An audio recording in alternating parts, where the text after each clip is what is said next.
കഴിഞ്ഞ കുറേ നാളുകളായി മോഹൻലാലിനോട് ആരാധകർ നിരന്തരം ചോദിക്കുന്ന ചോദ്യമായിരുന്നു എന്ന് താടി എടുക്കുമെന്ന്. എന്നാൽ ഇന്നലെ എല്ലാവരെയും ഞെട്ടിച്ചുകൊണ്ട് മോഹൻലാലിന്റെ താടിയെടുത്ത ഫോട്ടോ വന്നിരുന്നു. നിമിഷ നേരം കൊണ്ടാണ് ഈ ചിത്രം ആരാധകർ ഉൾപ്പെടെയുള്ളവർ ഏറ്റെടുത്തത്.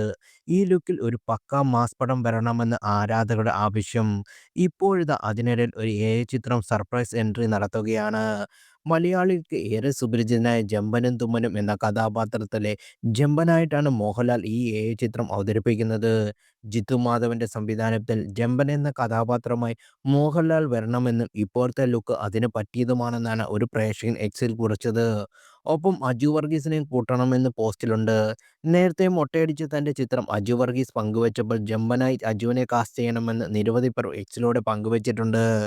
അതേസമയം ചുമ്മാ ലവ് ക്യാപ്ഷനൊപ്പമാണ് മോഹൻലാൽ ചിത്രം പങ്കുവച്ചിരിക്കുന്നത്. തുടരുമിന് ശേഷം തരുൺമൂർത്തി സംവിധാനത്തിൽ മോഹൻലാൽ നായകനായി എത്തുന്ന പുതിയ ചിത്രത്തിനുള്ള ലുക്കാണിത്. L366 എന്നാണ് സിനിമയ്ക്ക് താൽക്കാലികമായി നൽകിയിരിക്കുന്ന പേര്. ചിത്രത്തിൽ മോഹൻലാൽ പോലീസ് വേഷത്തിലാണ് എത്തുന്നത് എന്ന് റിപ്പോർട്ടുകൾ. മോഹൻലാലിന്റെ പുതിയ ലുക്കിന് നിമിഷ നേരം കൊണ്ടാണ് വൈറലായത്. സോഷ്യൽ മീഡിയയിൽ ലാലേട്ടൻ തീയിട്ടു എന്നാണ് കമന്റുകൾ. മോഹൻലാലിന്റെ ഈ ലുക്ക് കാണാൻ വേണ്ടി മാത്രം സിനിമയ്ക്ക് ടിക്കറ്റ് എടുക്കാം എന്ന് പറയുന്നവർ പോലുണ്ട്. തുടരുമിലൂടെ വിന്റേജ് ലാലേട്ടന്റെ കളിയും ചിരിയും കുസൃതിയും തിരിച്ചു വന്ന തരുൺമൂർത്തി തന്നെ ഇപ്പോൾ നടന്റെ പഴയ ലുക്കും തിരിച്ചു കൊണ്ടു എന്ന് പറയുന്നവരാണ് ഏറെയും.